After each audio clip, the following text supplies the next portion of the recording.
Hello வணக்கம். Ration வாங்க சென்றிருக்கிறார் சசிகலா. அப்போதுதான் அந்த அட்டகாச சம்பவம் நடந்துள்ளது. இதுதான் தற்போது இணையதளத்தில் வீடியோவாக உலா வந்து கொண்டிருக்கிறது. தமிழக மக்களின் நன்மைக்காகவும் வசதிக்காகவும் பல்வேறு அறிவிப்புகளையும் பலவித வசதிகளையும் அறிவித்து வருகிறது. பண பரிவர்த்தனையையும் எளிமைப்படுத்தி வருகிறது. இதன் மூலம் அரிசி அட்டைதாரர்களின் சுமையையும் குறைத்து வருகிறது. அதேபோல் கட்டாய விற்பனை செய்வது தொடர்பாக புகார் வரும் பட்சத்தில் சம்பந்தப்பட்ட ரேஷன் ஊழியர்கள் மீது கடும் நடவடிக்கை எடுக்கவும் மண்டல இணை பதிவாளர்களுக்கு உத்தரவிடப்பட்டிருக்கிறது.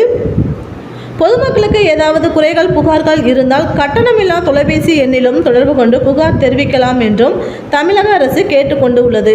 தற்போது கோடைக்காலம் துவங்கிவிட்டதால் பொதுமக்கள் ரேஷன் கடைகளுக்கு வெயிலில் அலைக்கழிக்கப்படக்கூடாது என்பதற்காகவும் அரிசி உள்ளிட்ட அனைத்து பொருட்களையும் ஒரே தவணையில் மொத்தமாக வழங்க வேண்டும் என்றும் அறிவுறுத்தப்பட்டு உள்ளது.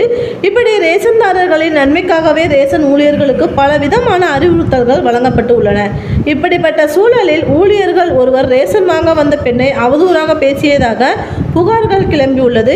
திருச்சி புத்தூர் நாள் ரோடு அருகில் உள்ள சிந்தாமணி வளாகத்தில் சிந்தாமணி கூட்டுறவு நியாய விலைக்கடை செயல்பட்டு வருகிறது. இங்கு நிசார் என்பவர் பணியாற்றி வருகிறார்.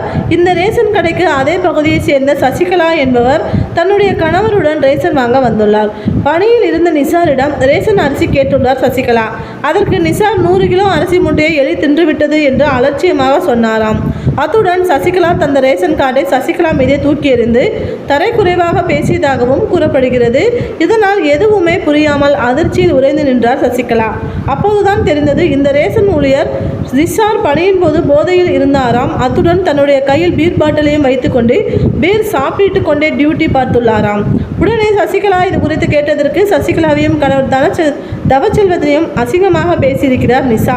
இந்த சம்பவத்தை எல்லாம் சசிகலாவை முழு வீடியோவாக எடுத்து சோசியல் மீடியாவிலும் போஸ்ட் செய்துவிட்டார். அது மட்டுமில்ல, உயர் அதிகாரிகளுக்கும் இந்த வீடியோவை ஷேர் செய்த சசிகலா மது அருந்தியபடி பெண்களை இழிவாக பேசும் நியாய விலைக்கடை ஊழியர் மீது விசாரணை நடத்தி உரிய நடவடிக்கை எடுக்க வேண்டும் என்றும் கோரிக்கையை விடுத்துள்ளார்.